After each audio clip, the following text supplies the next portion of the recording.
Well, hello again. Welcome to Horror in Detail. Today we are going to share Wendigo encounter stories. First story by you/I Merciless Void. The time I saw a Wendigo. First things first, this happened to me when I was around 10.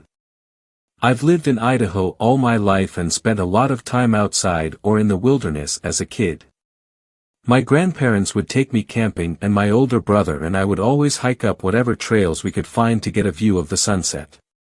On one of these occasions, something terrifying happened. We were up at a campsite I only know as Warm River, the river there never freezes over, and my brother and I were on a regular evening hike. There was an old tunnel bored through the mountain at one part of the trail, probably an old train tunnel, and we were walking through it when I heard something I'll never forget.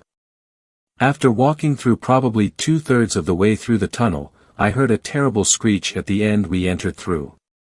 The screech wasn't like anything I've heard before. I've heard the screams of animals on dark and windy nights, I even think I've heard Bigfoot calls a few times, but never the metallic, grinding screech I heard that day. The point is, whatever the sound was, it did not sound natural in any capacity.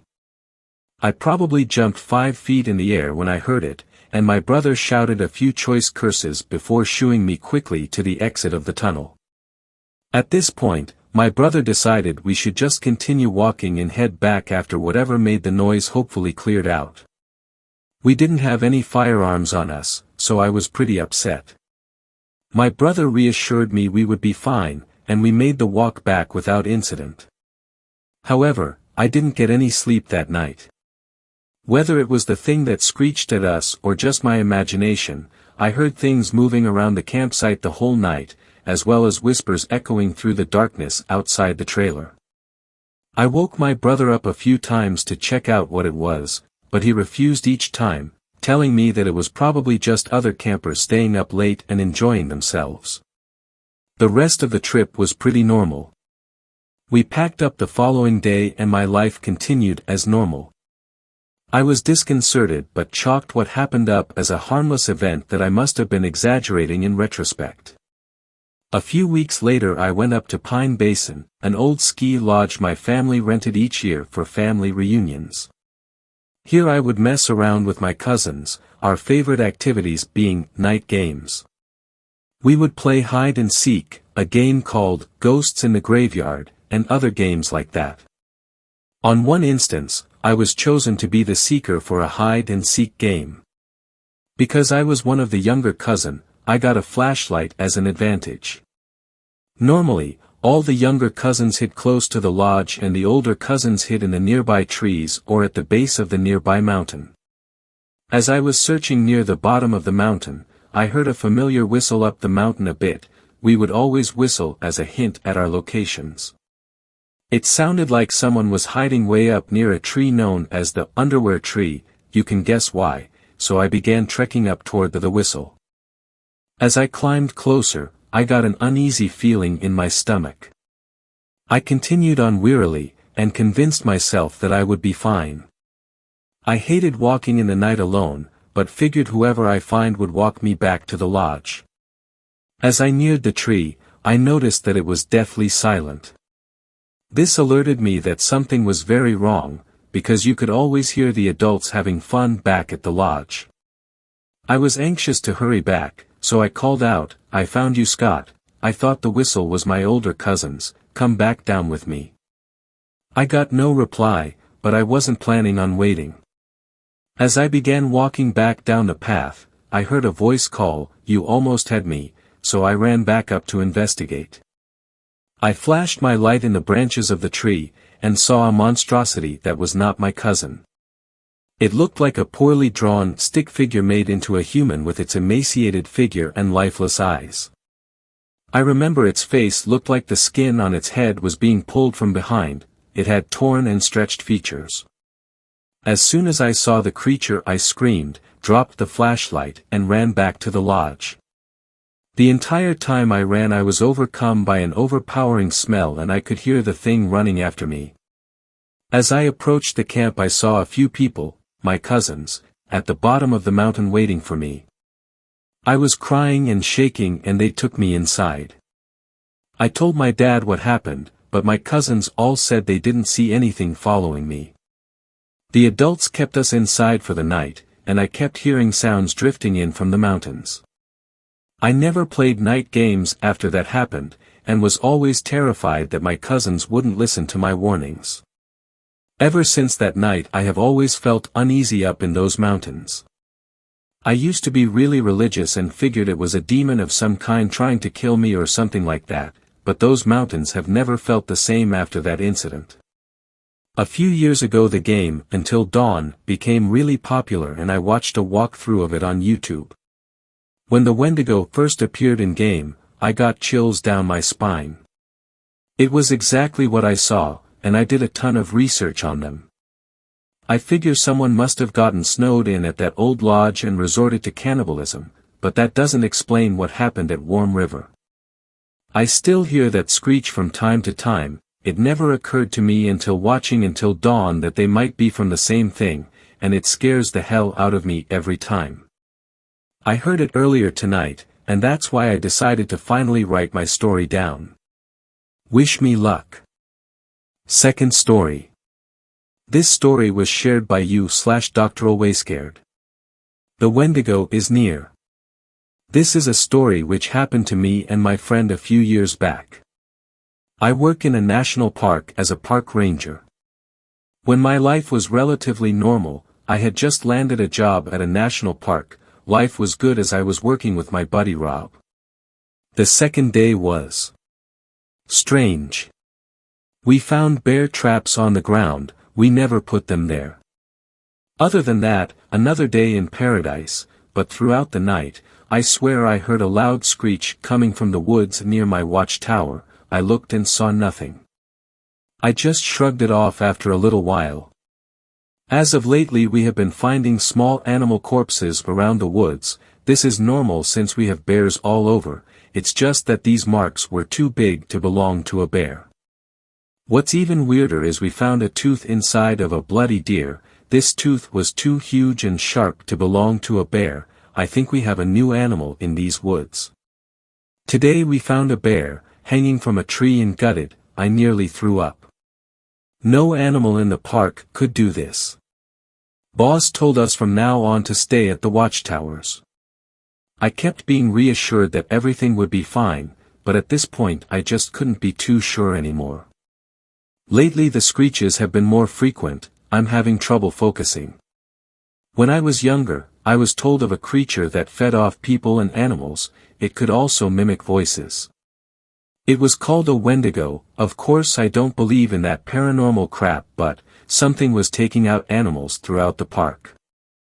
I swear I heard Rob call me from outside of my watchtower. He yelled, "Hey Trent, you have got to come see this."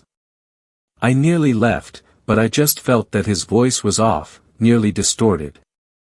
I looked out of my watchtower, to see Rob, his insides dangling in the breeze. My boss ruled this out as an accident. That still didn't stop the police from questioning me. I know I heard his voice.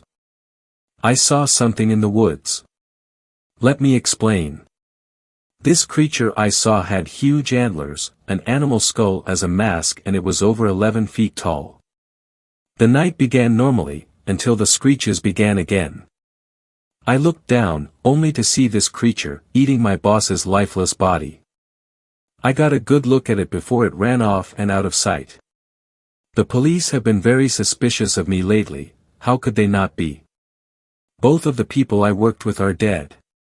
I tried to explain what I saw to the police. Of course nobody believed me. It all led to me being terminated. I've decided I'm not going to let this creature ruin my life. I have done research on this Wendigo. I plan to break into the park tonight. I will end this, I must. I'm in the park, I hear the screeches and I am following them. I hear the voices of my boss and Rob. They are telling me that they are okay and I should come meet them by my watchtower. I know from my research that the Wendigo creature is really good at tricking people. I just kept wandering around the park. I was wondering, until I heard my mother's voice, she died when I was 6. My instincts told me no, but I had missed her so much. Don't worry Mom, I'm coming. Third story. This story was shared by you/Emma Cameback. The Wendigo loves you. People always talk about how the Wendigo is so evil. Which sounds like a funny thing to say, people always talk about it, but what I mean is, when the Wendigo is being talked about, he's portrayed as a malevolent being who couldn't care less about the lives of human beings. The implication is that the Wendigo doesn't like to socialize. You couldn't be more wrong. The Wendigo is utterly fascinated by other people, their thoughts, their feelings, what makes them tick.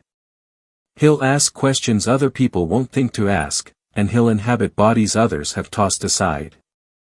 I met a woman earlier today, an ordinary day until she knocked on my door. She was an older woman, over 60, with messy gray hair and a smile that suggested a much younger age. She said her name was Doris as she grabbed my hands, looking at me with pleading eyes. I asked her what was the matter. Doris claimed it was vital she speak with me. She said she believed she had been sent here by a higher power. As I stood blocking the door, I asked Doris what her religion was. Not a mainstream one, she said. I won't preach to you about the afterlife or what it means to be a good person. We both laughed at the same time, the same old lady cackle. A harbinger of things to come, I guess. I invited Doris in, instantly liking the woman. She sat at the kitchen table while I put on hot water on the stove for tea. All I had was Earl Grey, from when my girlfriend comes over. I reached into the shelf where we stored our tea and took out 2 bags of Earl Grey. Milano cookies too. Doris asked if I had a philosophy for my life, and I hesitated, clandestinely wiping some stray crumbs off the counter. I couldn't understand why, but I really cared what this woman thought of me. I don't know, I said. Live and let live, I guess. As long as no one is hurting me or my family. Doris nodded, an odd smile on her face. Her face seemed like it started to melt then, skin dripping like candle wax. Are you okay? I could hear the sound of my own voice, but it sounded far away as the question escaped my lips. Doris acted like she didn't even hear me, and she began talking about an alternative religion that would let me carve out my own path. And even if I walked my own path, I didn't have to do so alone. She wondered if I knew about the grace of the Wendigo, a great power that seethes in all of us. Doris grew antlers and eyes as red as a blood moon.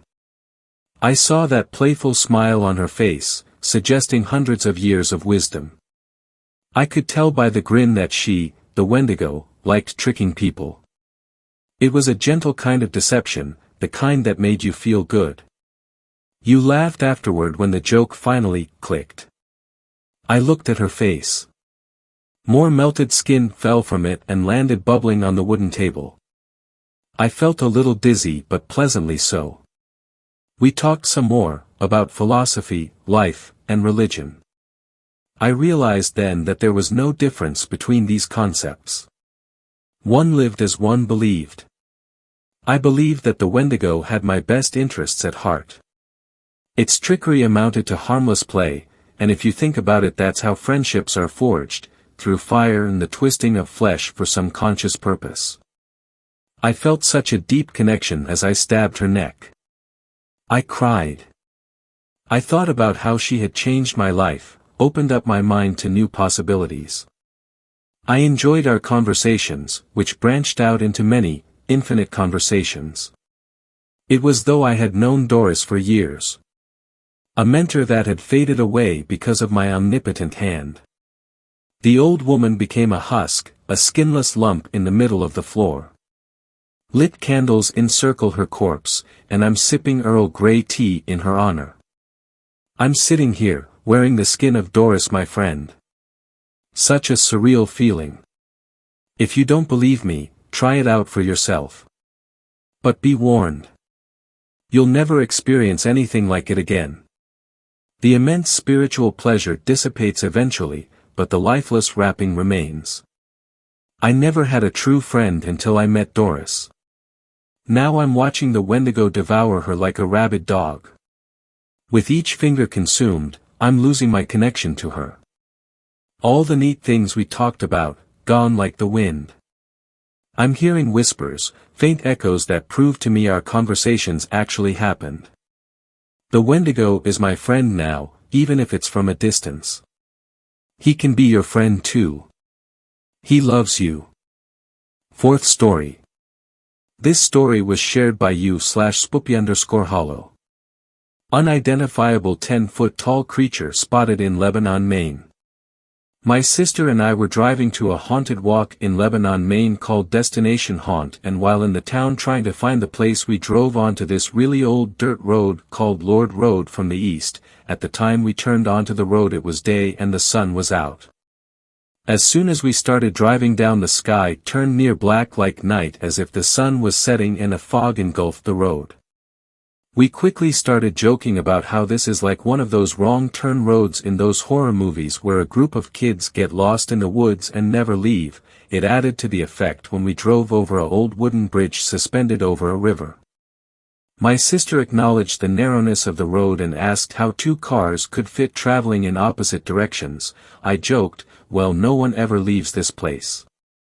In Maine all you see are fields of trees for hundreds of miles at a time, but the trees on this road looked unusually different.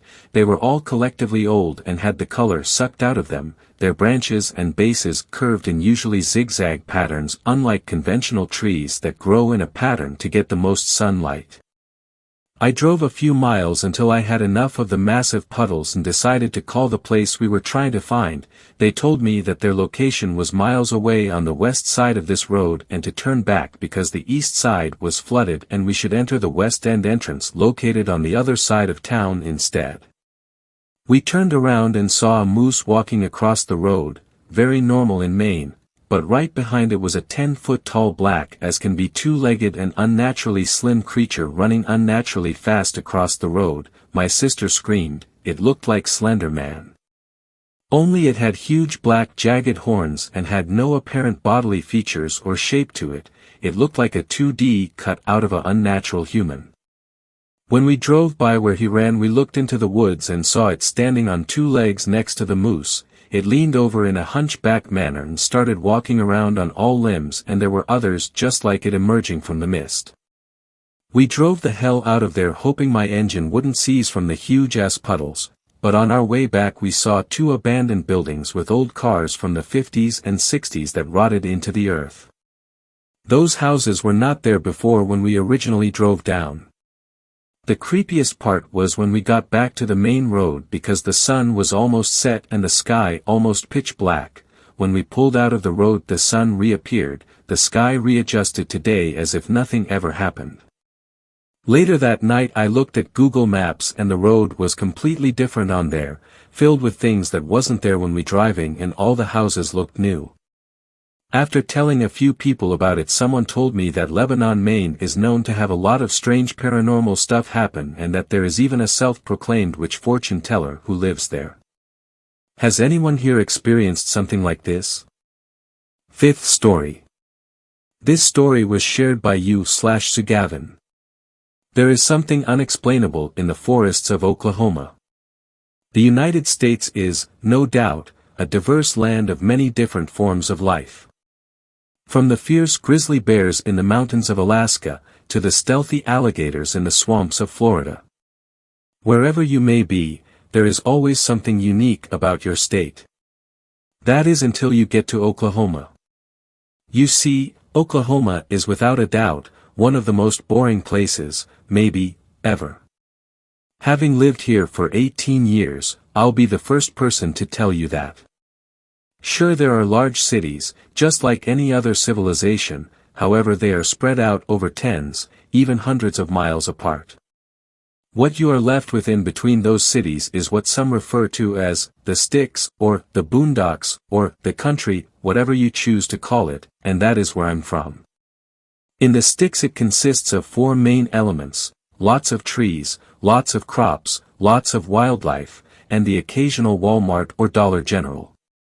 Since there is not a lot to do out here, that is where most Oklahoma residents take up the pastime of hunting, and that is where my story begins. It was a cold November night, right in the heart of deer season. I was laying in bed enjoying a video game I was playing, when there was a knock on my bedroom door. It opened, and my dad walked in. "Hey kid," he said. "Yes, Dad. You haven't been hunting this season yet, why don't you take my bow and I'll get you set up, and in the morning you can head out there, and go kill us something." Wow, he's really putting me on the spot here. I thought to myself. Yeah, sure, why not? I said to him. He told me to dress warm and to meet him outside by the front door in 10 minutes so we could walk out to the spot, so I would know where to go when it was time to leave tomorrow. We began our walk into the woods. With every step we took, I began to get a little bit more annoyed. Where are we going? I thought we were just gonna go behind the house. I didn't know we were gonna have to hike to the hunting spot. Damn, what was I thinking? I should have just said no. When we finally arrived at the hunting spot, we were more than a mile out into the wilderness behind my house. He finally stopped by a huge oak tree and pointed his flashlight at some cedar trees that were off to the side. "Do you see it?" he said. "No," I replied. He walked closer and shined his flashlight into the trees, to reveal a tiny chair that was hidden under some tree branches and sticks. "That is where you're gonna set up in the morning, got that?" I nodded my head as he tossed out some dried corn, to attract the deer in the morning, when I came back. "What time do I need to head out here?" I asked my dad, expecting him to say 6 to 7 a.m. He then muttered, "You need to be up and ready to head out by 4 a.m. My heart sank, it was going to be pitch black outside. There's no way I was going to be able to make it all the way out here in the pitch black. We finally made it back to the house by 11:30 and I headed up to my room, to get as much sleep as possible before this hunting trip. I awoke to the painful sound of my alarm blaring into my dark room. I looked at my phone and it was 3:40 a.m. I sighed and sat up. I put on the warmest clothes I could find and made my way out into the living room. There on the couch sat my dad's bow, 2 arrows, and a small but sharp hunting knife. I grabbed the gear plus a flashlight and made my way out the front door. Navigating the woods at night was an extremely frightening experience that took much longer than what I would have wished. I left my house at 4 a.m. and I did not arrive at the hunting location until 4:37. I was impressed with just how many trees I managed to walk into and how many times I almost tripped over large logs, even with the help of my flashlight. Once I arrived, I sat down in the little uncomfortable plastic chair and began waiting. My dad wanted me out here so early because it makes it a lot easier for the hunter to sneak into his spot and the deer not being able to watch him. I'll never forget the paranoia I experienced in those woods, in the pitch black. The feeling of not wanting to breathe too loud because something or someone might hear you is like no other. After roughly 15 minutes of sitting in the quiet darkness, I heard it. Sticks snapping and leaves crunching.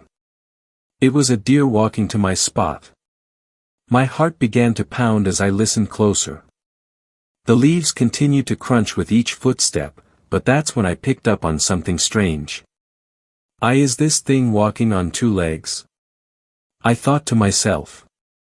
It sounded just like a pair of human legs walking through the leaves. Is it my dad? I thought. Maybe I forgot something at the house. Surely it has to be him. But no, it couldn't have been him. The footsteps were coming from the woods, not the trail we walked. The footsteps emerged from the woods, and stopped. After a short pause it took 1 step towards me. A moment later it took 1 more step in my direction. I began to get nervous. Deer shouldn't be acting this way, what the hell is this thing? I raised my flashlight up from my lap, and in a moment of pure bravery and stupidity I clicked my flashlight on. What I saw in front of me still haunts me to this very day. In front of me stood a creature no shorter than 10 feet tall. It stood on 2 legs. It was covered in black fur. The face was human, I believe. The face looked to be of a man's face. The eyes were closed and the mouth was contorted into a sinister grin. It had 2 great big antlers that seemed to come off of an elk or a moose. It had hooves for feet, and its arms were long and skinny but had what appeared to be claws on the end of its hands. As soon as I saw this thing, I clicked off my flashlight, praying it didn't see me. Too late. I almost started gagging from fear when I heard this thing sprinting at me. As fast as I could, I loaded an arrow and drew back the bow. Without hesitation I fired the bow into the darkness, hoping I could hit the creature, but I missed. I heard the arrow whistle off into the woods before striking a tree. Shit. Stupid idea. I thought. I immediately stood up and began sprinting down the trail. The creature was in close pursuit. I ran faster than I knew I could down this trail. When I was almost halfway home I began to naturally run slower because of fatigue, and that's when it swiped at me. It hit me directly in my right calf. I stumbled and fell off the trail and into a nearby ditch. Once I fell in I could immediately feel the warm blood begin to start gushing out of my leg. I quickly tore off my hoodie and wrapped it around my leg as a temporary tourniquet. However, my bleeding leg was the least of my worries. The creature jumped down into the ditch with great force and began swiping at the ground, hoping to hit me. Luckily the thing landed about 20 feet away from me, so I had some time to spare. I hurriedly pulled out my flashlight and threw it behind the creature. Upon hearing the flashlight hit the leaves it turned around and began swiping at the ground once again. As quickly and quietly as possible, I crawled out of the ditch. On my way out, I heard the creature begin to make a clicking noise from its mouth. Now I can't confirm it, but I assume that noise was the creature using echolocation to find me. If this thing is blind, how did it see my flashlight back at the hunting spot? I thought. Then I realized I had to click my flashlight on, and the creature probably heard that. Despite now knowing it was using audio to track me, I still ran to the best of my ability out of the woods. The thing didn't follow me out. I made it home and crashed through my front door, bleeding all over the place. My parents took me to the ER to get stitched up. They asked me what happened and I told them what happened, but of course they didn't believe me. They assumed I fell while walking through the woods and tore open my leg somehow. And after a while I began to think the same thing. Maybe I was sleepwalking and fell, maybe I was hallucinating, who knows, is what I used to tell myself. I almost forgot about my experience until today. My dad went out hunting and was supposed to be back 3 hours ago. Me and my mother began to get worried. I walked out my front door. I planned on going to look for my dad, and that's when I heard it. Screaming. I don't know if it was my dad's or if it was just a wild animal, but we called the police anyway, and as I type this, I can hear a faint clicking out by the woods, and if I look hard enough, I think I can make out a human face, looking up at my window. Please, if you are ever in the forests of Oklahoma, be extra quiet. You never know who or what is going to hear you. Sixth story. This story was shared by you/Dark Night Tales. I used to be a park ranger in the Adirondacks. I think we're all in trouble. It was close to 3 in the afternoon when the knock came on the door to the ranger station. I was mildly surprised to hear it, given that it was early January in the foothills of the Adirondacks and the temperature was hovering at a balmy 12 degrees, with wind chills driving it into the negatives with frustrating frequency.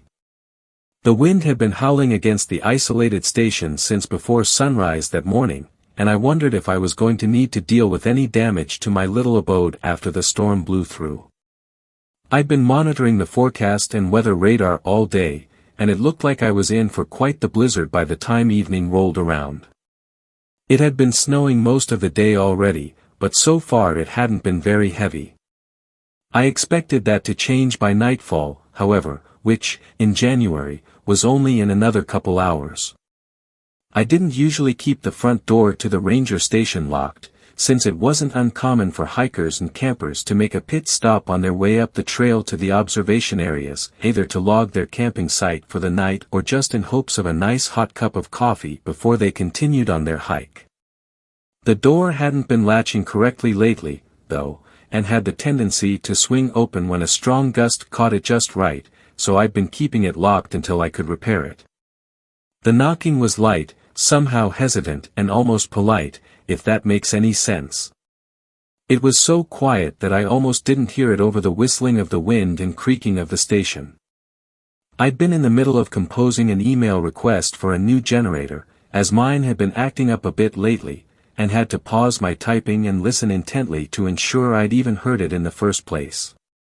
When it came again, only a bit louder, I pushed back from my desk and took another sip from my steaming mug before walking over and opening the door. Outside stood 5 people, 3 men and 2 women, all dressed in what looked like expensive and very new cold weather coats and snow pants, all looking very similar except for the various bright colors and all bearing the familiar North Face logo. Their anxious faces peeked out from within their drawn and cinched hoods, and I had to suppress a grin. They looked dressed to climb Everest, not hike the lower trails of the Adirondacks. Tourists. Probably European and probably their first time seeing this sort of weather, I thought. It was a fairly common occurrence. Folks from all over the world came to visit these mountains, looking to experience all the beautiful wilderness we had to offer. I wasn't unsympathetic. If you weren't used to the unpredictable climate here in the winter, it could quickly catch you by surprise and get dangerous very quickly. "Hi there," I said cheerfully, stepping back into the doorway and motioning them inside. "Come in out of the snow and warm up by the fire." The man who'd been knocking turned to his companions, said something in Spanish, and then turned back to me with a wide grin and nodded, stepping past me and into the warmth of the station. The rest followed quickly, anxious to get out of the chill wind that was blowing hard outside. As soon as they were all in, I closed the door again and locked it to make sure it didn't blow open. "Gracias, sir." "I am Martin," said the man, pulling back his hood and unzipping his quilted down coat. He gestured to the others in turn. "This is Lucas, Diego, Sofia, and Triana." I nodded my greeting to each. Martin continued with a smile. "It is very cold. We come to visit USA from Spain, to see your beautiful mountains and enjoy the lovely scenery." His accent was very heavy, but his English was far better than my Spanish, so I didn't have much room to criticize. "But it seems a storm is coming and we fear there will be too much snow." "Unfortunately, we are not so prepared for that." I nodded, patting him on the shoulder as I moved past him and opened the door leading to the shelter room, reaching in and turning on the lights. "That's certainly true, my friend. I'm afraid we're in for a bit of a blizzard this evening." "Bad time for a winter stroll through the mountains," I said. "Fortunately, we happen to have enough space for you and your friends to make yourself at home and wait out the storm. My name is Jackson Turner, Ranger. There's coffee over there on the table, and bunks and a comfortable sitting area in here." When the group just stared at me blankly for a moment, I got the feeling I'd lost most of them somewhere along the way. Instead, I just offered the friendliest smile I had and gestured to the room. At that, they all grinned and nodded their thanks as they quickly shuffled past me, dropping their packs on various bunks and beginning to remove their cold weather gear. I made sure they all got something hot to drink and that they understood they were welcome to stay until the weather had cleared before returning to my desk. They all seemed very pleasant and grateful for my assistance, and they drifted from my thoughts as I continued my administrative work. It was another hour before the second knocking rapped at the door, this one slow and oddly arrhythmic, almost a staccato beat, somehow unsteady and not as tentative as my other guests had been. I sighed heavily and straightened, heading around the counter and back over to the door. I hadn't had any visitors to the ranger station in a week or more, and now they were pouring in like this was a Holiday Inn Express or something. I unlocked the door and pulled it open, putting on my official greeting smile once again. In the doorway, shoulders and hooded head covered in a layer of icy snow, was a man of roughly my height, about 6 foot or so. Unlike the others, he wasn't dressed in fancy, color-coordinated cold weather gear, but instead wore a mismatched combination of clothes, like he had raided the bargain bin at a second-hand expedition store. His pants were a blue quilted nylon and looked more on the expensive side, even if they didn't exactly fit him very well, but his coat was fur-lined and looked like it was made of padded wool, layered over an old fleece jacket. His boots looked newer and not too warm, something more suited to a summer hike than a winter in the mountains, I thought. "Hey there," I said as warmly as I could, waving him inside.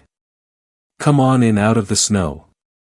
He didn't say anything, but gave the slightest hint of a nod as he walked past me. The strong scent of musky body odor followed him, and I wondered if he was one of those reclusive hermits that I'd heard rumors of, living out here all by himself in some makeshift shack. I closed the door and locked it again, turning back to the man. He'd already taken note of the bunk room to the left, where the Spaniards were getting settled, and he headed on in and sat on one of the empty bunks in the back corner of the room. He didn't remove his coat or offer any greeting to the others, and I noted with some curiosity that he didn't have any sort of pack with him, which further made me wonder if he lived nearby in some off-grid cabin. I could see that the others were smiling and making pleasantries towards him, but he just sat there, dark eyes quietly watching the activity without a single word. There was the slightest hint of a smile upon his lips, incongruous and somehow unnerving. It only took them a few moments to abandon their attempts at including him in conversation and turn back to their own group, speaking quietly in Spanish amongst themselves. For a moment, I wondered if he might be in some sort of shock.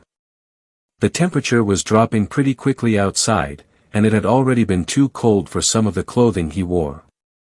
I considered giving him a quick once-over to make sure he didn't have any frostbite or signs of hypothermia, but something about him told me he might not be so welcoming to my attention. I stood there in the doorway to the bunk room for a minute, looking over the scene. Something about the newcomer seemed off, somehow. I couldn't quite put my finger on it, but the way he moved, his lack of communication, the way he was just sitting there perfectly still on the corner bunk, just seemed strange. There was something else, too. Something that I couldn't quite put my finger on. Something that tickled the back of my consciousness, just out of reach, more an instinctive unease than coherent thought. I found myself hoping the man would spend a few minutes warming himself and then be on his way again. Turning my attention to the others, I realized that they must have found something odd with him as well, as they had all subconsciously clustered around the end of the table farthest from him and were speaking more quietly than before, more subdued. I noticed them periodically casting quick, uncomfortable glances in his direction, but never for more than the briefest of moments, as if they were just reassuring themselves that he hadn't moved and was still sitting there. I also noticed curiously that none of them sat with their back to the man, likely also subconsciously. I was just about to walk over and talk to him, to shake the odd feeling away, when Martin appeared in front of me, his brow furrowed. "Sir, my friends and I are worried about the other campers," he said. This drew my attention. There weren't any campers registered to be out here today. Was the newcomer one of them? Maybe they were in trouble. "What campers?" I asked with a frown. He motioned vaguely to the north. We passed their campsite on our way to the observation point, before the weather turned us back here. Maybe a half-kilometer up the trail, in a clearing beside a small brook. He cast a quick look over his shoulder at the stranger sitting in the corner. There it was again, I thought, that same unease. Martin continued. There were 3 of them, 2 men and a woman.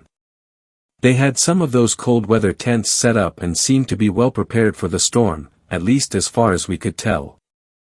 We stopped and warmed ourselves by their fire for a bit.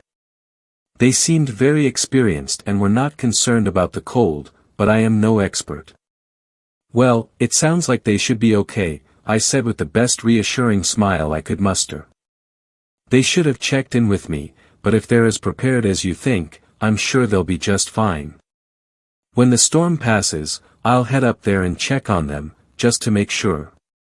He flicked his eyes to the man again and then locked them with mine with a surprising intensity, like he was trying to tell me something with his gaze alone.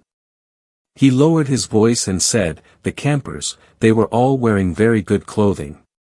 Sophia's brother is a climber in some very cold regions and she recognized the camper's gear as similar to what he uses.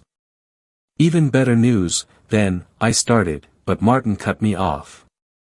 Exactly like the pants that man is wearing now, he said quietly. I looked over at the man again, once again taking note of his hodgepodge combination of clothing. The gloves he still wore looked to be thin and ill-suited to the winter weather, but looked well-made and would have been fine for a mild autumn outing. He still hadn't moved or said anything, and his emotionless eyes drifted slowly across the Spaniards with what seemed to my growing paranoia like a hungry interest. It was almost like he was inventorying them, evaluating them, somehow. Once again, that tickle in the back of my brain, telling me something was not quite right with the man. Something was just a little out of place, but I still couldn't figure it out. It set my teeth on edge. I looked back at Martin. Are you sure? He shrugged. As sure as we can be. Sophia says she is certain, but the rest of us do not have the experience to recognize these details as well as her. Was this man with them? I asked, but I already knew the answer. Martin shook his head. No. I have never seen him before now. He leaned in a little closer and lowered his voice. This man, there is something, he said, trailing off, unable to find the right words. I nodded. I know. I feel it, too. I walked back to my desk and opened a drawer, retrieving the holstered handgun and attaching it to my belt. The spare magazine went into my pocket, and I grabbed my heavy jacket from a nearby hook and pulled my fur-lined hat over my ears. Martin followed me, watching with interest. I looked over his shoulder, making sure we were out of sight and earshot of the bunk room. I'm going to check on the camp. Have you ever handled a shotgun? I asked. He nodded. I hunt pheasant with my cousins every year. I am a very good shot. Good, I said. That doorway beside my desk is my room. Right inside you'll find a 12-gauge pump, loaded but not chambered. If you need it.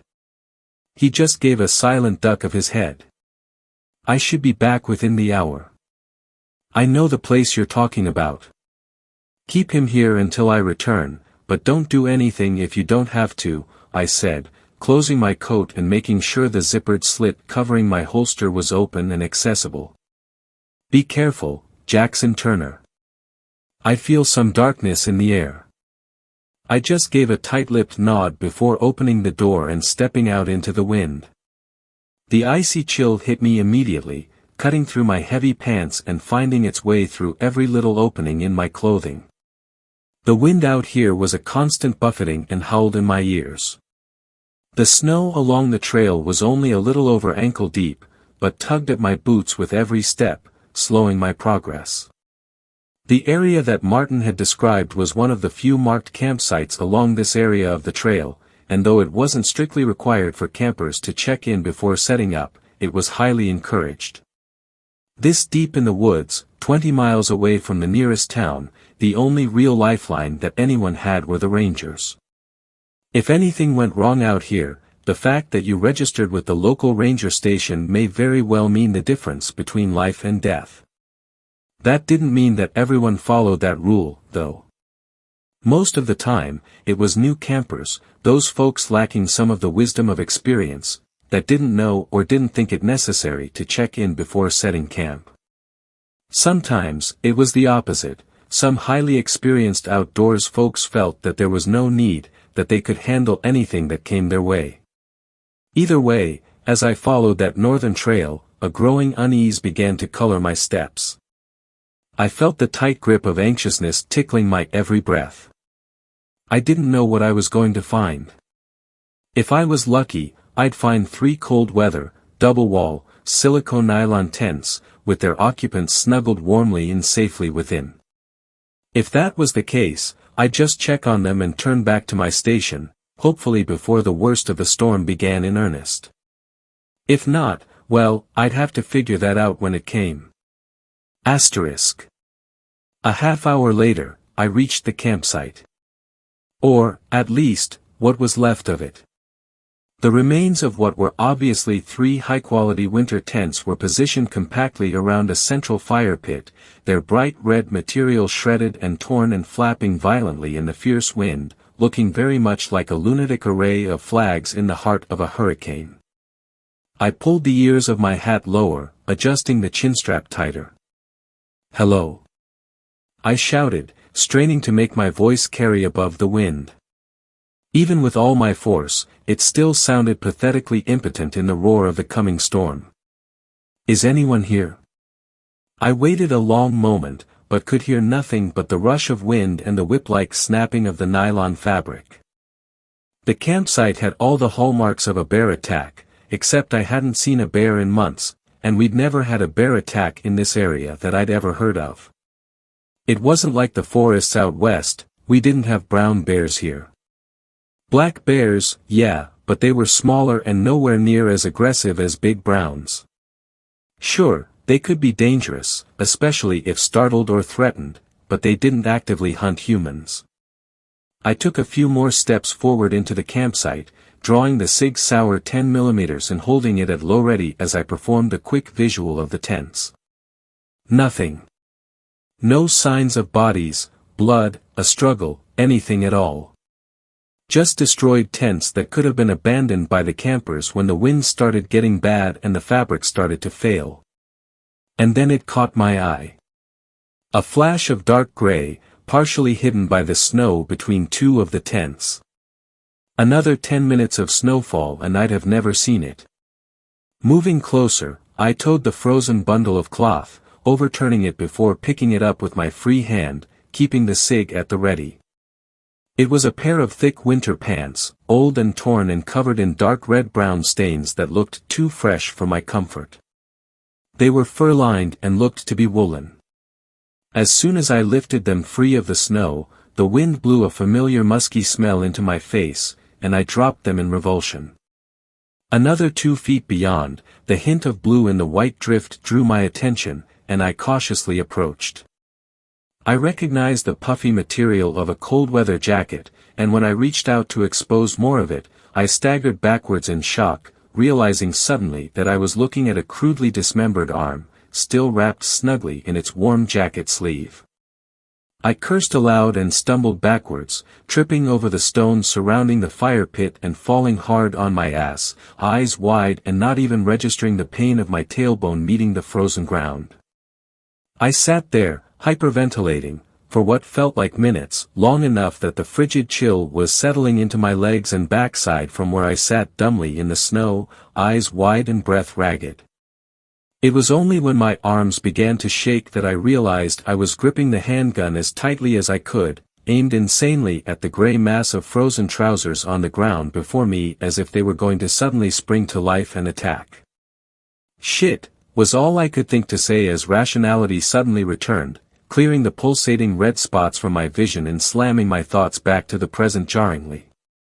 The pounding in my ears began to lessen, replaced once again with the unrelenting wail of the wind. I leapt to my feet and started running back along the trail, back to my station, where Martin and Lucas and Diego and Sophia and the other girl, whose name I couldn't remember, sheltered from the coming storm with. With what? Was he some sort of psycho serial killer, stalking the lonely hiking trails of upstate New York? That didn't make any sense. I'd been here for 3 years and never heard of anything like this. As I ran clumsily through the snow, which was now halfway up my shin, I thought back to those gray pants, discarded in the campsite. They had been shredded, not just torn and ripped from age and wear. It had been something violent that caused the damage, and the blood stains seemed to lend credence to that theory. So, whatever had happened, the stranger had decided to replace his damaged and stained pants with those of his victims. And then I thought about how none of his clothes matched, and how his boots and gloves weren't even suitable for winter weather. How long had this been going on? 20 minutes later, the dim yellow lights from the windows of my station appeared suddenly from the nearly whiteout conditions that had overtaken me with the full coming of the storm. The temperature had dropped even more, and I was amazed that I had been able to keep up my pace long enough to make it back, driven by adrenaline and fear. I slowed to a halt before my ranger station, noticing immediately how the front door hung open a few inches. My mind urged me forward, to go racing in, but I had to take a few moments to catch my breath and let my racing heart slow a bit before I entered. I couldn't understand why the door was only open a few finger widths. If it hadn't been locked, the first strong gust of wind would have blown it fully open and sent it banging against the wood paneling of the wall behind it. But what occupied my thoughts far more was the implication of that open door. There's no way it could have been missed by anyone within, and nobody in their right mind would have sat in the station while the freezing wind and snow blew in through the open doorway. I pushed that door aside and crept as quietly as possible to the door, pushing it gently at first, then with greater force as I felt some resistance holding it closed. I gripped my sidearm tightly, muzzle directly forward and at chest level, finger resting along the frame of the pistol and ready to drop to the trigger and go to work in a moment's notice. The door gradually gave way and pushed inward far enough that I was able to slide through the gap, the howling of the wind and the protesting of the building blessedly providing enough cacophony to cover the sounds of my entrance. As soon as I stepped inside, I found myself in the center of a fever nightmare. A body lay behind the door and had served as an impromptu barricade. I could only tell that it was one of the women by the delicate shape of the body, as the head and upper torso had been savagely mutilated, the skin and scalp torn away from the red white of the skull viciously, presumably while she had desperately tried to make her escape from whatever hell had pursued her. Blood slicked nearly every surface around me, hot and stinking of copper, and I became aware of a wet, tearing sound emanating from the bunk room. The lights in that room were flickering chaotically, the hanging bulb in the center of the room swinging maniacally, as if it had been recently struck and was still settling its pendulum motion. As quietly as I could, I ducked around the doorway into the room, fresh shock coursing through my body in a cold wash that threatened my consciousness. Bodies and pieces of bodies lay strewn about the room haphazardly, most still enshrouded in bits of clothing, now tacked in place by sticky crimson. I could feel the heat in the room from whatever horrifying act of violence had occurred, from the bodies that now lay scattered about like discarded playthings. At my feet, I noted a handful of empty shotgun shells, where they had fallen and been arrested by the viscous gore that painted the wooden floorboards. The shotgun lay nearby, chamber open and magazine tube empty, only inches away from the barely recognizable remains of the man I'd known as Martin. Terrible slashes and wounds covered his ravaged corpse, looking as if he'd been thrown into a shredder. His limbs were outstretched and only attached by the yellowish tendons and pink muscles which now lay open and exposed. My eyes were drawn at that moment to the source of the sounds I'd heard before, and I saw the crouched form of the stranger straddling one of the bodies, Lucas, I think, by the bright yellow of his North Face jacket. I watched in horror as the stranger dipped his head again and again, jerking it savagely each time it came away, as if tearing away more bits of meat with each movement. I noticed then that the stranger's hands had somehow grown, elongated, and taken on a shiny chitinous appearance that left the fingers as jagged and gore-encrusted claws. After only a moment's shocked hesitation, My reflexes took over and I snapped the muzzle of my handgun up and squeezed the trigger. I know that the thunderous blasts of the 10mm must have been deafening, but I barely registered it as I watched blackened holes appear in the thing's back. It threw its head back in what I can only hope was pain and cried out in a shrieking screech that drowned out all else. I squeezed the trigger again, and another bullet punched its way through the horrifying thing. Suddenly, almost faster than I could track, the stranger exploded up from where it had been feasting and lit upon the wall, its terrible claws sinking into the wood and holding it in place as it turned its head 180 degrees to face me. The eyes had turned completely black and grown to the size of golf balls, and the jaw looked almost to have disjointed from its skull, the skin at the corners of its mouth drawn back in a hideous grin that stretched nearly from ear to ear, exposing a mouth full of shark-like triangular teeth, now stained bright red. It tensed, and an instant later it had leapt to the next wall, gripping the exposed wood like some monstrous insect, eyes fixed upon me. Before it could make another move, I fired again and again and again, my panic-induced attack miraculously finding purchase more often than not as empty brass cases ejected against the doorframe next to me, ringing out like death bells. Then there was a long moment of silent stillness in the room, and its black eyes were fixed on me, still unnervingly cold and alien. I tensed, waiting for the thing to pounce towards me, but it was clear I'd heard it. I don't know how badly, but black ichor dripped from the half-dozen wounds punched by my hollow points, and I thought I heard a sickly rattling in its slow, deep breaths. With a final ear-splitting, otherworldly shriek, it leapt again, this time away from me and through the window at the rear of the room. The glass shattered outward, and then it was over. I stood alone in this charnel house, left only with the remains of the 5 Spanish tourists and the disconcerting awareness that the slide of my handgun was locked back, smoke lazily drifting from the barrel and the magazine now empty. Asterisk. That was almost a year ago, and I've since transferred from field operations to an administrative position within the Park Service. My office is located in the middle of a city, surrounded by people and without a lonely forest or dark wilderness in sight. After the investigation died down and the deaths were ruled as animal predation, I tried to return to my posting, but I just couldn't do it. They tore down the old station and built a new one closer to the trailhead, and I thought I could get past it, but I kept seeing that stranger, that creature, every time I closed my eyes. A few times in the dark stillness of the night, I thought I could hear that banshee wail echoing in the distance. Once or twice, I think I heard more than one. I slept with my handgun on the nightstand and the shotgun propped next to my bed, and kept the doors locked at all times. I couldn't shake the feeling that it was still out there. Maybe searching for me. Maybe it needed to make sure that I wasn't able to tell anyone about it. You see, in the time since that horrible night, I've scoured the internet for any possible explanation for what I saw. I consulted any self-proclaimed cryptozoologist or paranormal investigator that would speak to me, but nobody had any rational explanations beyond fairy tales and urban legends, and invariably I was left with as many questions as I started with. And then I tripped across an article one day that changed everything for me. It was a piece written about something called the Uncanny Valley, an idea put forth by some Japanese roboticist back in the 70s. At first, I almost passed it over, since it seemed mostly to relate to robots and computer graphics and how people feel increasingly uncomfortable the more realistically human they appear. But then I read a theory about why people may react this way and how it may be an evolutionary artifact left over in the dark corners of our reptilian brains. About how, at some point in our distant shared racial history, there may have actually been predators that looked almost human.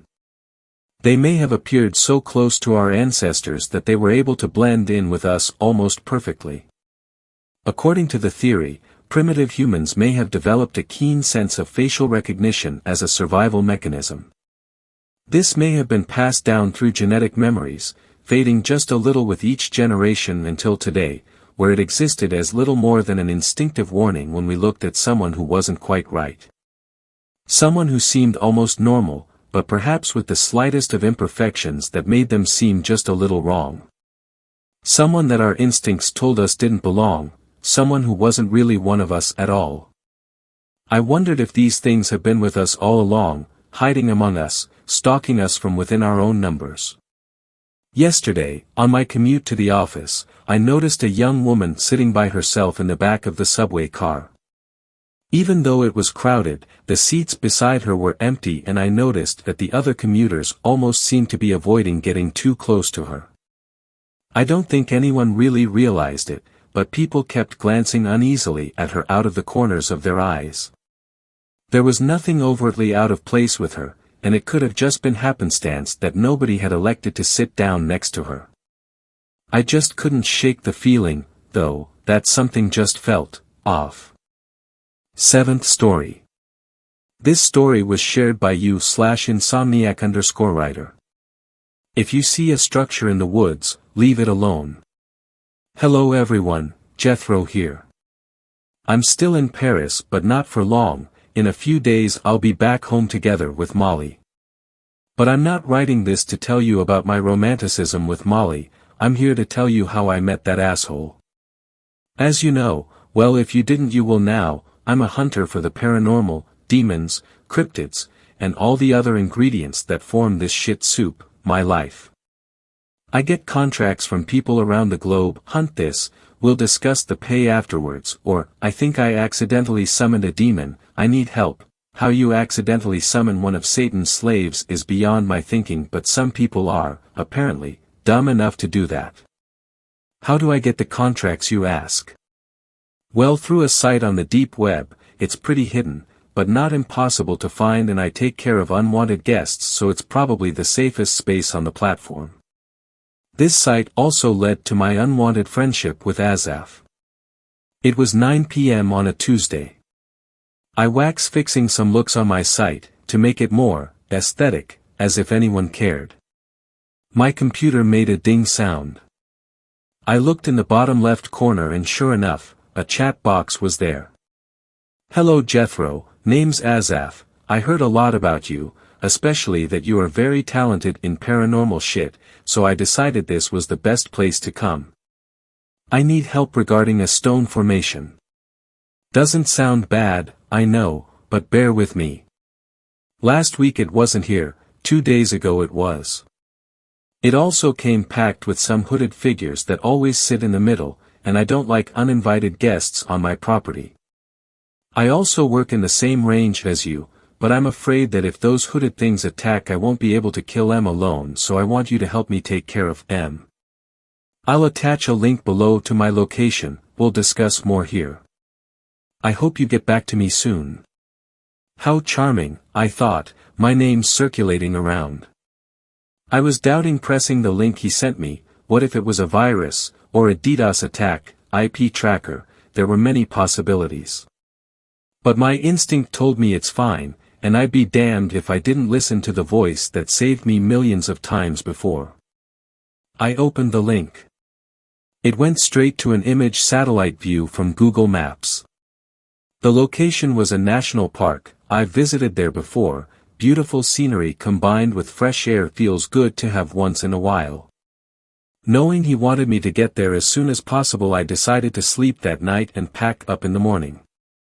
I replied to his message with a quick, "I'll be over soon," before closing my laptop. I woke up at 7 sharp, and made myself some coffee. The trip was 3 hours away, I'll surely need some. I packed up everything I needed, got in my Ford truck and drove to Azaf. The drive was peaceful, the roads pretty empty since it was so early in the morning. I admired the trees I was passing by while listening to old rock music.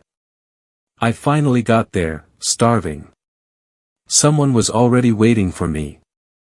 "You Jethro?" asked the man without missing a beat. He looked stressed. He wasn't very tall, 5 feet 7 inches, but was very well built. He had a scar on his left side of his face. His hair, a messy black tar color, was waving in the wind. His face was freshly shaved and some perfume from his body was picked in the wind's dance. Yeah, you Azaf?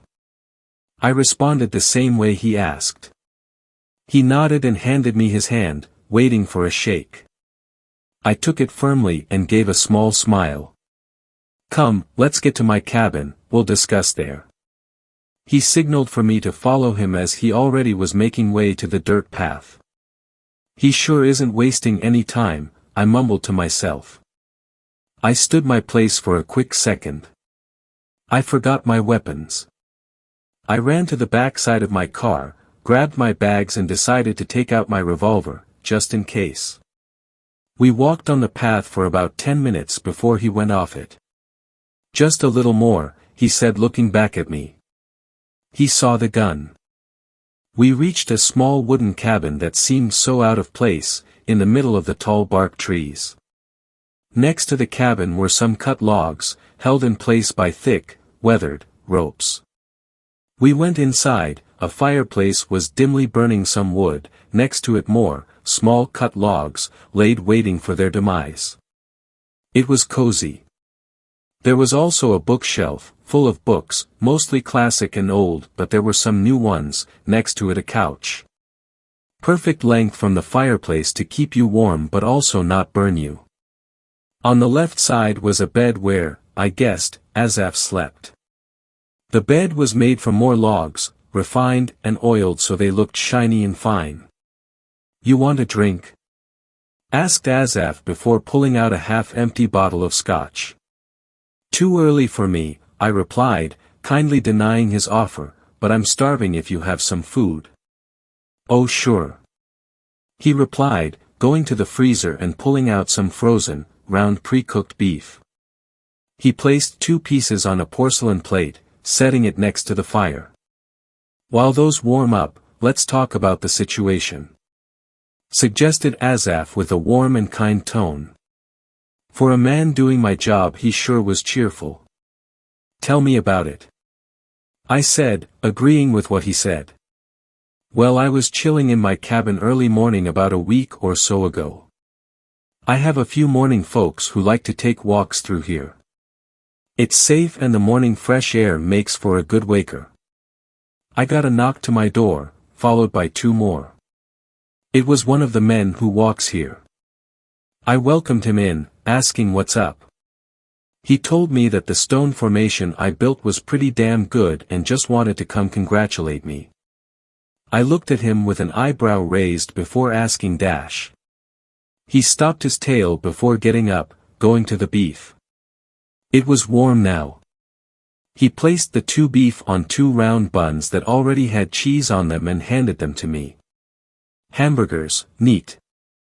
I thought while starting to chomp down on them like a hungry dog. I was a hungry dog. He continued, while sipping his scotch from time to time, keeping his red lips moist. Like I was saying, I asked him about the stone formations he was talking about since I knew well I didn't build any, neither was I a sleepwalker architect. He looked at me, confused, before telling me to come with him. We walked for about half an hour before reaching them. Sure enough, tall stone pillars, like the Stonehenge formation, stood in the woods, rising up from the ground, looking like they were always there. I was even more confused now, wondering how they appeared there. He chuckled proudly at the fact that he was right and I was wrong, but my stomach started to turn for some reason. Something was wrong about them. Where they stood nothing got close, no animals, no vegetation, it was just the ground's forest circling this weird structure. I got closer to it. My knees felt melty, I barely could walk. My hands were floppy, it somehow weakened me. I went back to the folk as fast as I could and told him to get out of here. His proud expression turned to fear.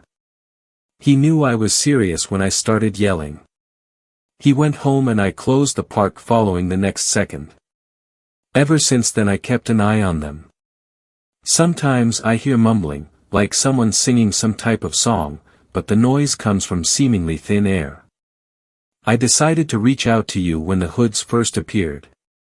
He finished the story as I finished my food. It was good. I stared to the floor, my mind trying to figure out what was going on from what he told me. I finally got an idea. Do the hoods appear only during the night? Yeah. Alright then, can we go to the formation now? I asked him. His eyes changed, a worry look was written in them, but he agreed nonetheless. Sure, just don't get too close. I know what I'm doing, don't worry. I told him with a chuckle. He was dead serious, my chuckle slowly dying in his piercing stare. We walked for 30 minutes, as he said, before we reached them. I stared at them for a second before being interrupted by Azaf. What do you think?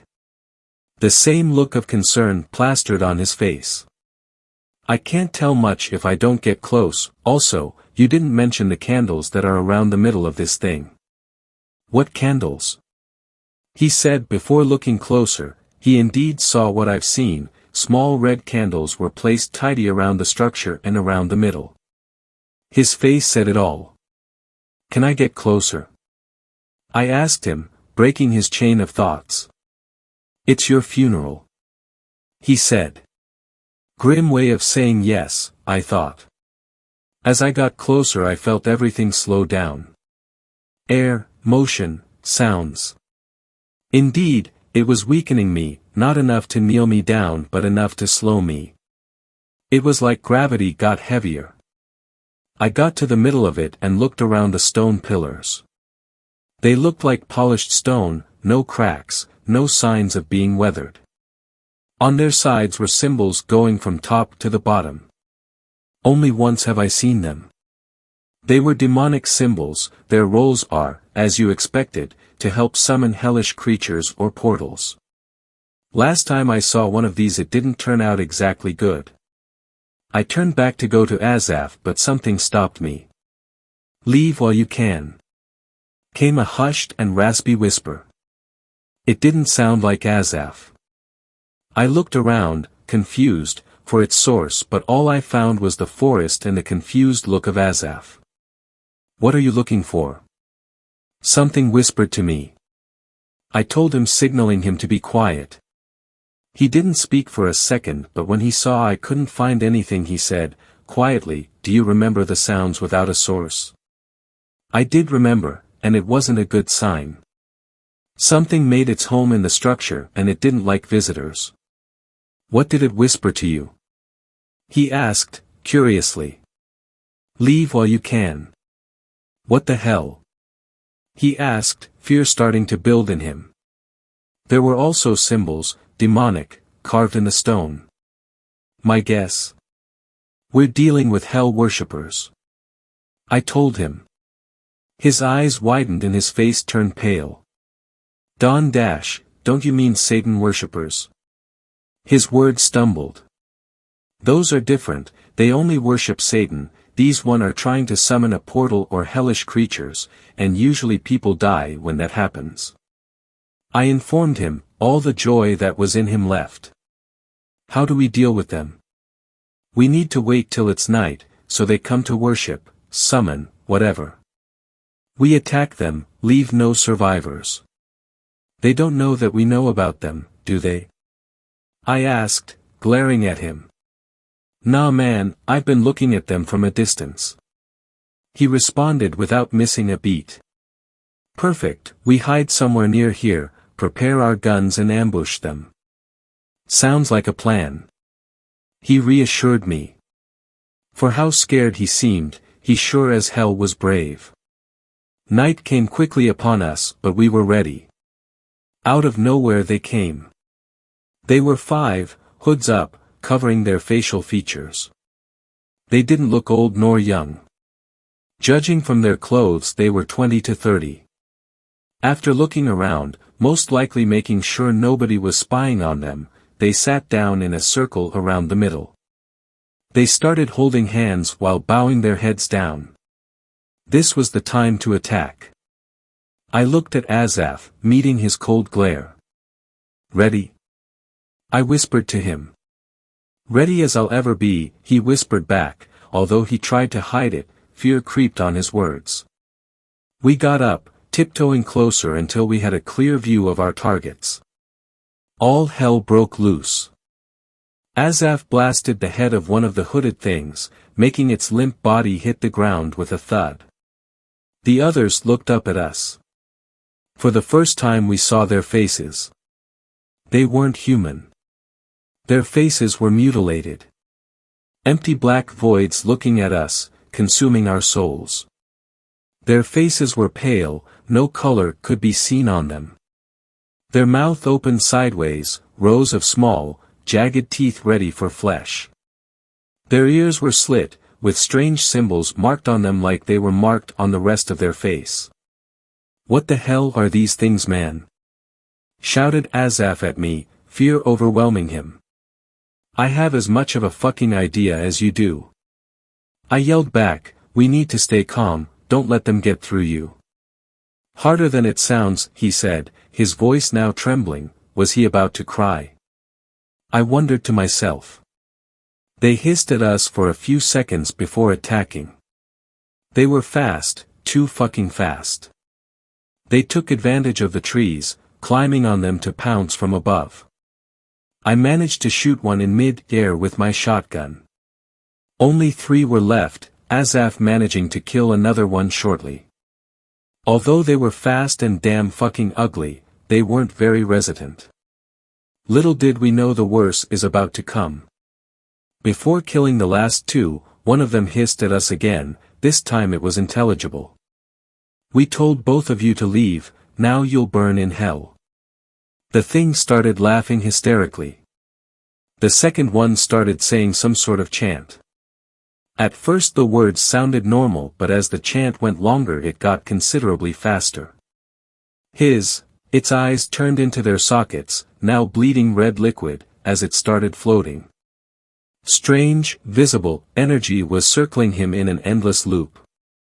Me and Azaf couldn't help but glare at the scene. We were mortified, frozen in place.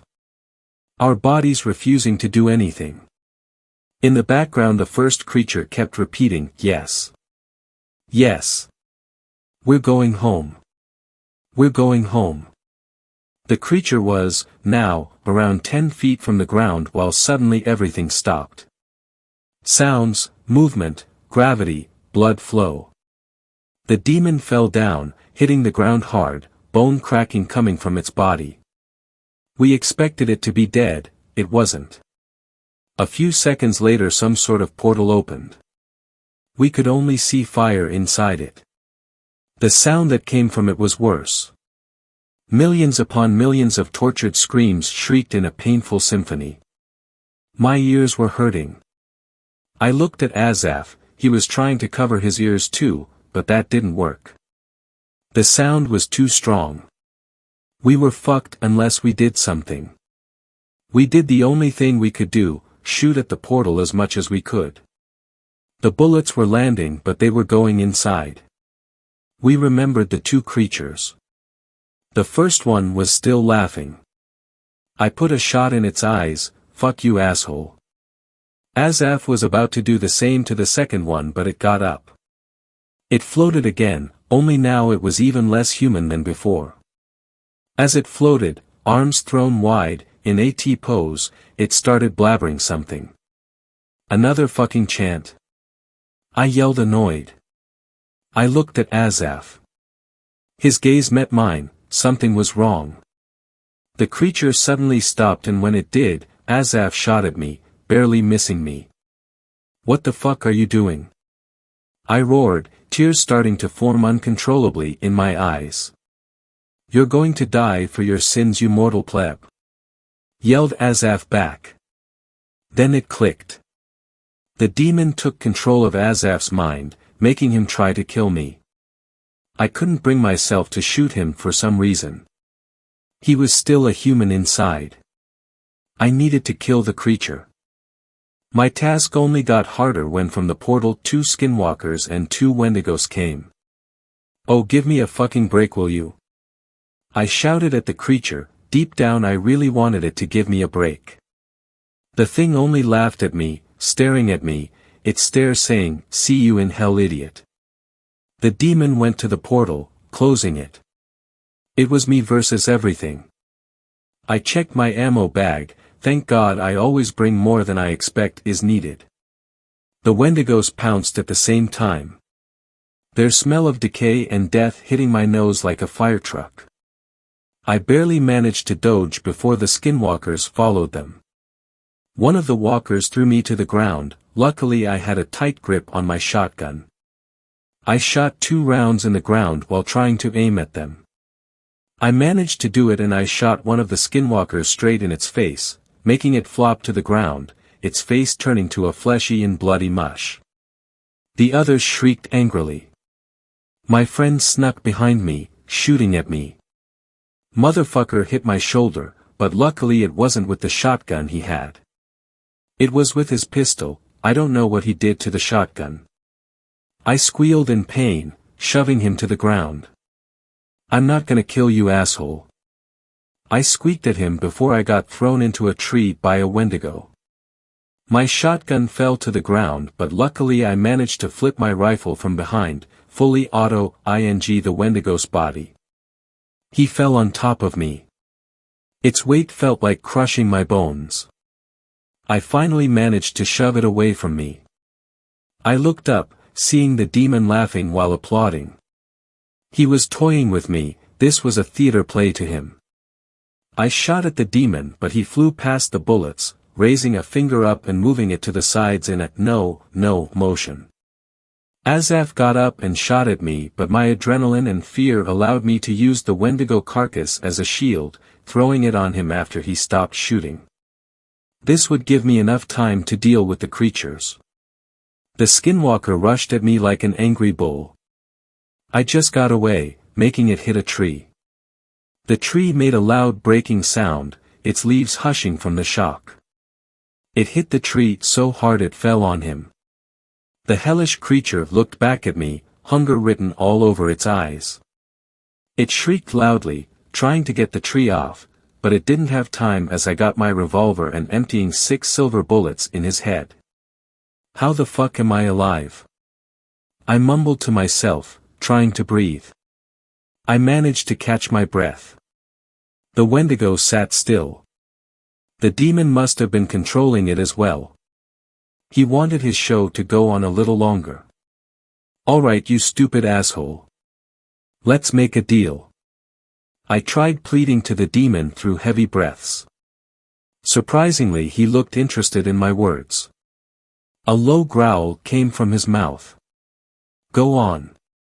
If I manage to kill your last pet, I said, pointing to the Wendigo, you leave my friend alone, giving him back his mind. After that, me and you will fight. If you win, you can have my soul. If I win, you die. He stared at me for a second, contemplating the offer. Do you think a mortal like you can kill me?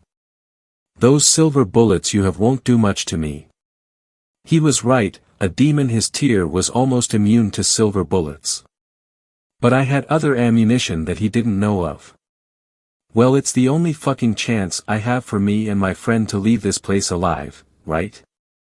He smiled at me, basically answering my question. Alright, you put a good show for me, so I'll give you this one chance. Thank God, I said to myself. I went to grab my shotgun, reloading it. I contemplated shooting directly at him, but I decided against it. When I was done preparing, I looked at the thing, nodding.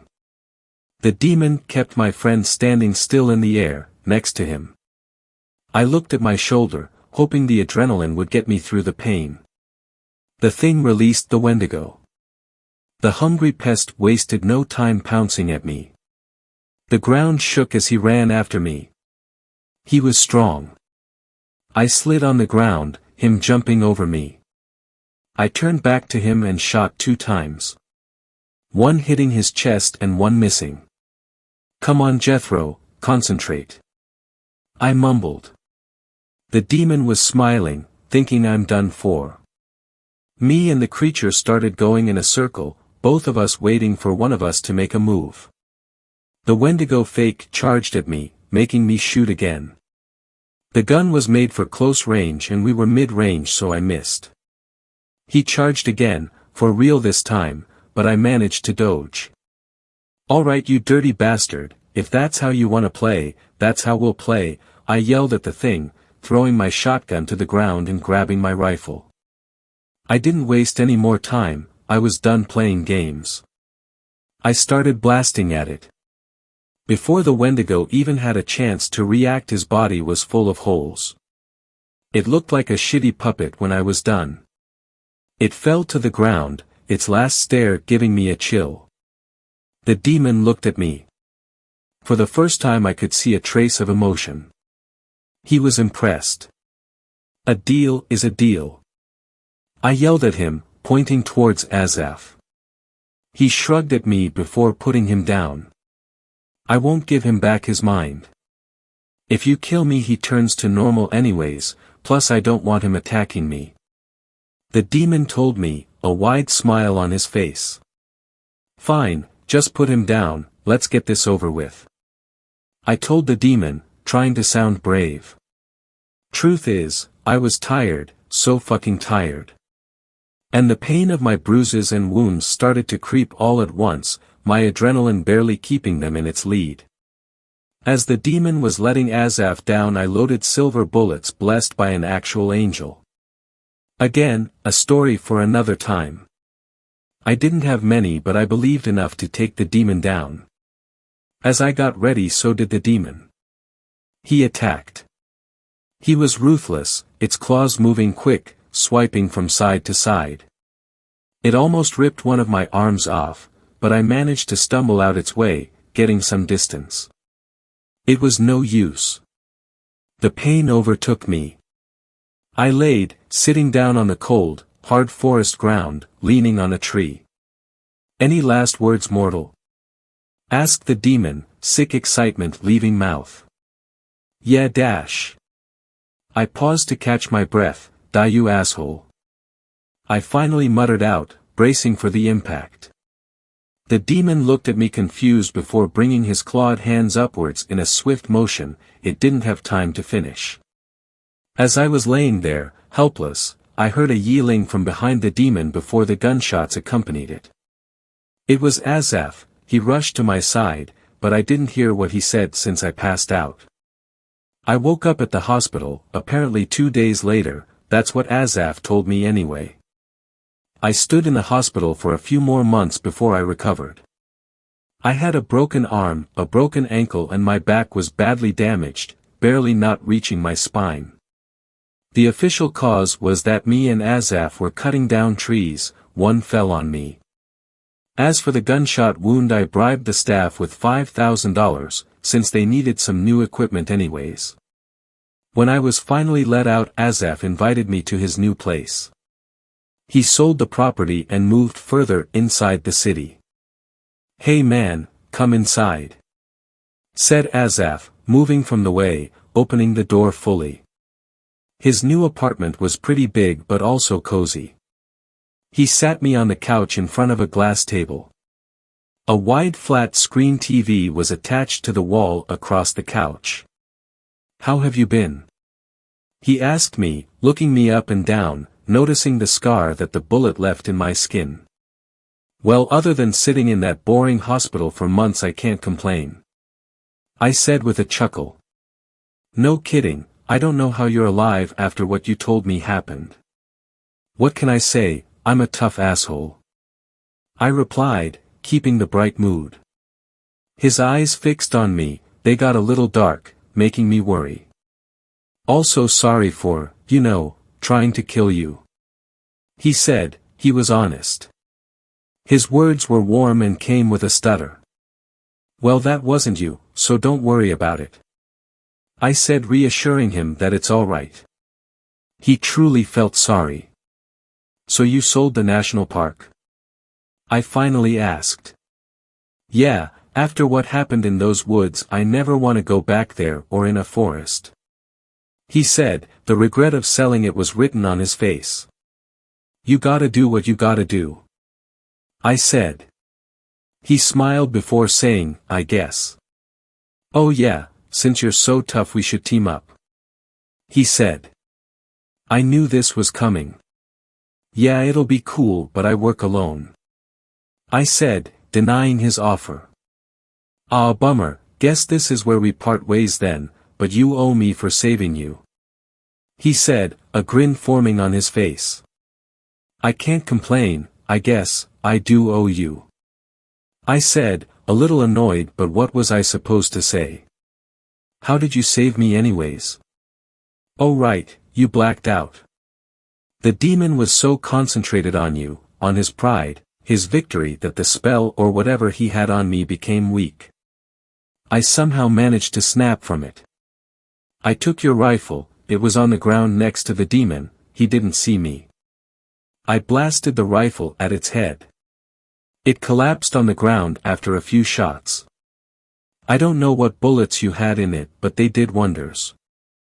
I got you in my car and rushed to the hospital. Jesus Christ, well thank you man. I said looking at him. For the first time since we met I didn't see him as an asshole. He took a pause, contemplating what to say next. He finally spoke. Great, well I'll contact you when I need your help. He said, walking with me to the door. See you then. I said, exiting the apartment, heading home. I took a break for a month. I still needed my mental health to come back, plus I didn't get much sleep in the hospital. Right when my month ended, Asaf contacted me about the house I told you about.